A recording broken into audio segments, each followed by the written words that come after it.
Ini begini Pak Sarif, ini saya mau tanya ini, halo, bisa didengar nggak Pak Sarif nggak? Suaranya nggak? Bisa Pak Kusnan, bisa ya. Ini walaupun ini adalah resepsi budaya lah ya, katakanlah, tetapi saya mau bertanya karena panjenengan mengangkat jimat tadi ini menarik sekali.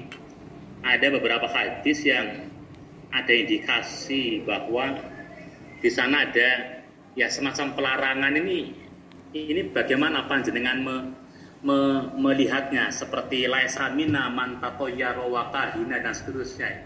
Itu pada zaman itu ada orang yang menggunakan gelang gitu kan, ditanya oleh Nabi kan bla bla bla bla, kemudian suruh dilepaskan itu sebagai contoh itu. Maka muncullah hadis itu yang laisa minna man tatoyaro wa kahina dan seterusnya.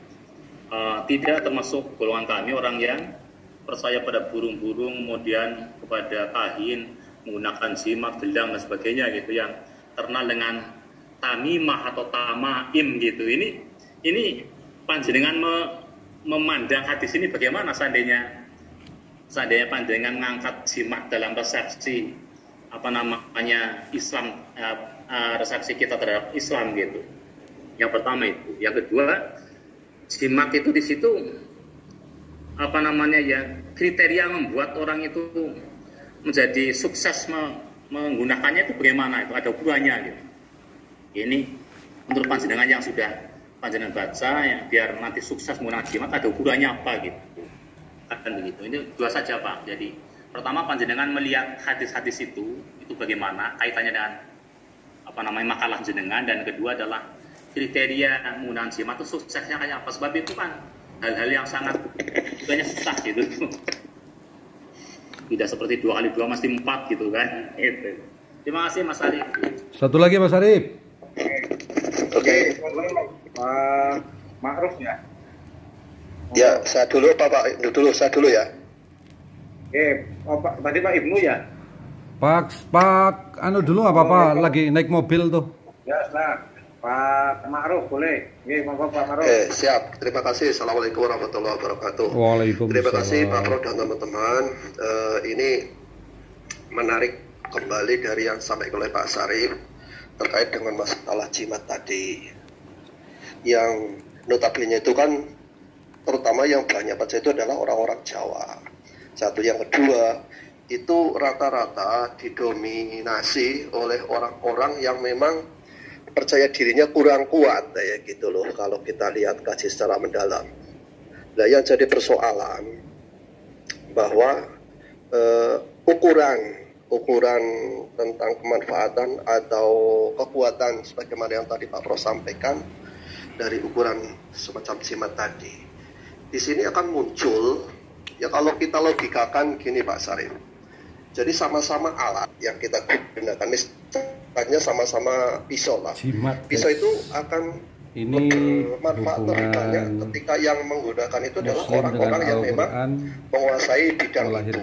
Sementara kalau dipakai oleh saya paling benar hanya untuk bisa ngupas dan seterusnya. Baunya wangi guys. Ini akan menjadi persoalan tersendiri, apalagi tadi bagi orang-orang yang kepercayaannya terhadap Allah, sehingga akan berdampak pada tadi mengandalkan itu. Untung aku nganggo cincin, nek orang iki wis dan seterusnya gitu.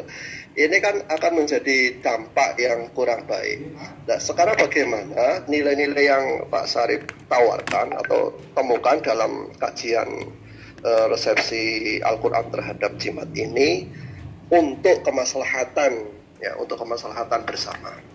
Yang kedua juga nanti persoalannya adalah mungkin kita bisa lah, kita meyakini hal itu ada karena segala sesuatu itu kan berawal dari sugesti kita. Jadi keyakinan kita, wah saya kalau contoh sekarang gini Pak Sarif, kalau kemana-mana tidak pakai cincin rasanya ada yang kurang, atau tidak pakai jam tangan tidak ada yang kurang, atau dan sebagainya lah. Itu kan merupakan sugesti bahwa sebenarnya pengaruhnya apa ketika pakai cincin, pakai jam dan sebagainya. Toh yang tidak pakai juga biasa-biasa saja, dan ketika di sana juga sama saja. Itu kan hanya perasaan dari dalam diri saja seperti itu. Mungkin itu Pak Sarif. Terima kasih. Assalamualaikum warahmatullahi wabarakatuh. Satu lagi ya Mas Sarif ya. Satu lagi ya. Oke, terima kasih. Yang pertama, menambahi saja bahwa ini salah satu cara untuk membumikan Al-Quran sebagaimana yang disampaikan oleh Profesor tadi, bahwa untuk penyebaran Islam. Suaranya apa? Ya, untuk penyebaran Islam ke berbagai kalangan tentu melalui resepsi tadi. Di antaranya adalah yang paling mudah di Indonesia atau di Jawa adalah memang melalui kultural. Terbukti bahwa para wali itu mampu menyebarkan Islam dengan baik. Sehingga nanti mohon Pak Sarip untuk dinukilkan dasar-dasar Al-Quran yang menyatakan atau menjelaskan tentang resepsi kultural yang ada di Al-Quran, termasuk tentang jimat, syifa, dan lain-lain sebagainya. Dan ini tapi video saya nggak bisa nyambung. Ini saya dapat di makam Pekih Abu Dardiri. Ini ada keris kecil, ukuran sangat kecil sekali. Kemudian ada kain hijau, ini tulisan raja-raja. Ya, nanti saya YouTube-kan. Kemudian ini ada setambul atau apa, ini kecil sekali, ukuran Al-Qur'annya sangat kecil sekali. Ini dari makam Rawalo. Kemudian ada gelang dari Pak Kiai ya. Ini ketika saya buka keris, ini juga bau wangi sekali. Mungkin ketika memakai cara-cara ini, penyebaran Al-Qur'an di satu sisi walaupun beberapa kalangan juga anti itu termasuk syirik, tetapi beberapa kalangan juga sangat mudah untuk mengikuti kemudian masuk ke Islam melalui budaya-budaya kultural ini. Jadi kita yakin ya, warga-warga Nahdiyin lah terutama, ini meyakini tentang kultural. Oleh karena itu tugas kita atau tugas Mas Sarip dicoba untuk mencari atau menggali dasar-dasar Al-Quran yang mengarah kepada kultural. Ini saya dapat 4 kalau tidak salah ini. Ada tadi ada keris ya, nanti saya share ya. Ada keris, ada stambul, ada gelang ini. Kemudian yang ada di sabuk itu tadi rajah dari Kiai di Cilongok. Dan kita meyakini betul bahwa bukan musyrik, tetapi ini ada kekuatan-kekuatan Al-Quran bahwa jimat atau apalah namanya, ini adalah sudah dirangkum di dalam Al-Quran terkait dengan bagaimana cara menyebarkan Islam, bahwa saatnya Al-Quran itu membumi di masyarakat. Oleh karena itu, ketika Mas Sarip di dalam menyampaikan data berdasar dari Quran, hadis, kemudian data-data di lapangan, ini akan menjadi makalah atau tulisan-tulisan yang menarik untuk sumbangsih dalam membumikan Al-Quran.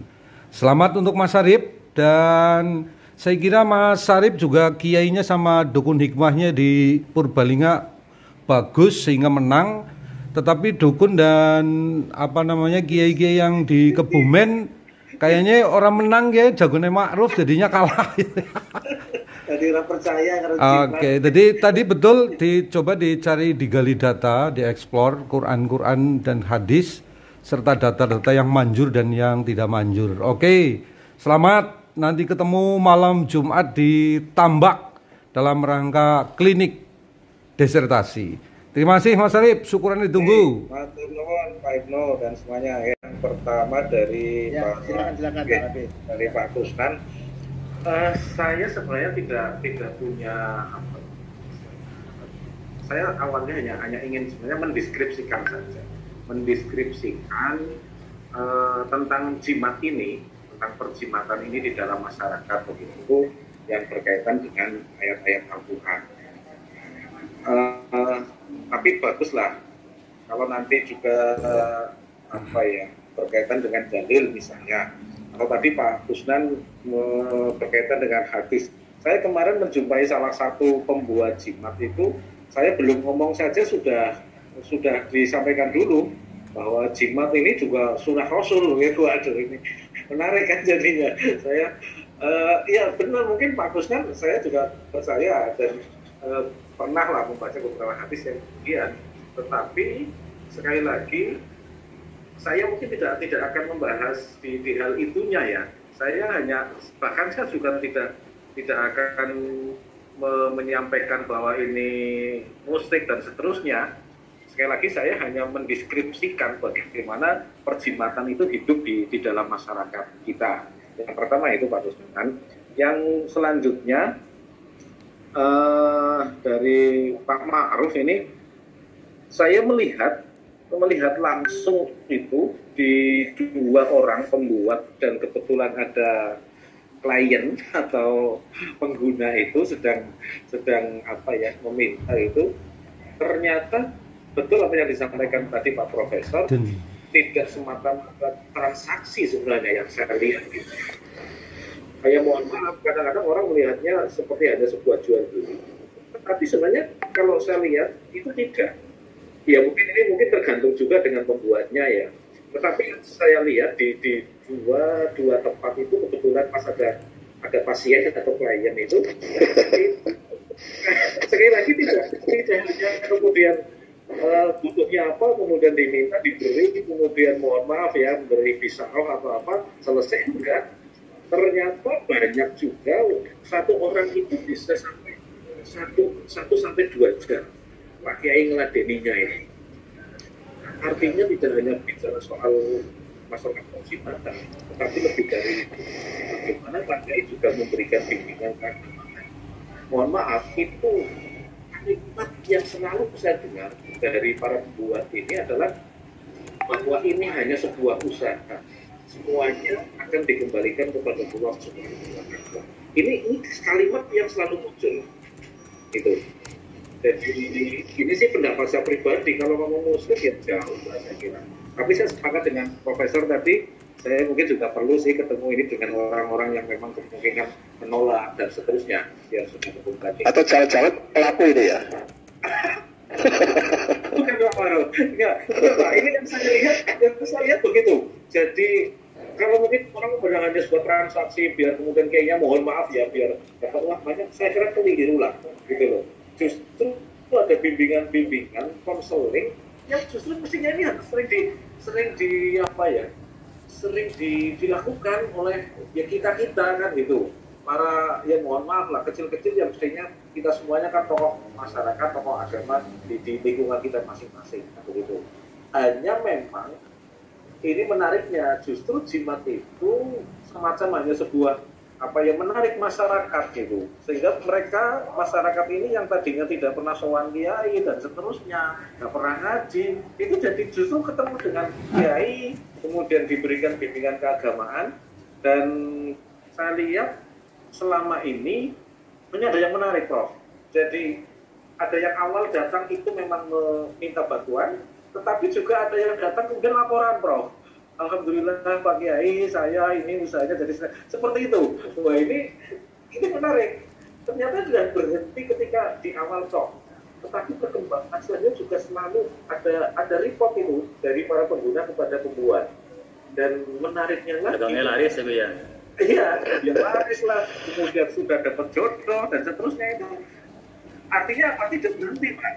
Ini kan saya kira juga sebuah aktivitas kalau di bahasa penyuluh agama itu kan bimbingan konseling. Itu malah selama ini mungkin jarang dilakukan oleh para penyuluh gitu. Ini hebatnya gitu. Jadi saya sampai detik ini masih melihat itu seperti tadi Pak Ibnu sampaikan, sangat positif sebenarnya untuk kehidupan masyarakat kita. Mohon maaf kalau bicara orang gawa aktif itu kemudian nggak enak rasanya dan seterusnya, ya mohon maaf, kita masyarakat modern pun juga kayaknya makan mari kantor HP-nya ketinggalan juga sudah belingsatan kan begitu, sama saja kan. Iya. Apalagi kalau Pak Kusnan kemudian namanya Bu Dewi diganti diganti Pak Saridin begitu, ya lebih bingung lagi. Mungkin jadi kalau di HP-nya ada yang begitu. Jadi ini di masyarakat perkotaan yang saya lihat begini Pak, orang kalau lagi normal itu sepertinya memang mungkin menganggap itu hal yang nggak bagus atau bahkan nggak ini ya. Tetapi ternyata ketika sedang posisi lagi mengalami ketidaknormalan, mohon maaf lah, misalnya usahanya sedang jatuh dan seterusnya, kemudian mohon maaf mungkin istrinya atau suaminya lagi selingkuh dan seterusnya, ya ternyata lari juga padahal begitu. Tetapi itu pun saya masih melihat itu hal yang positif daripada mohon maaf mungkin misalnya lari ke dukun santet dan seterusnya. Ini malah saya kira ini pendapat saya lah, ya. Dan ya mungkin itu juga nanti menjadi bagian sebuah sebuah narasi juga di tulisan kami. Mungkin itu tanggapan saya.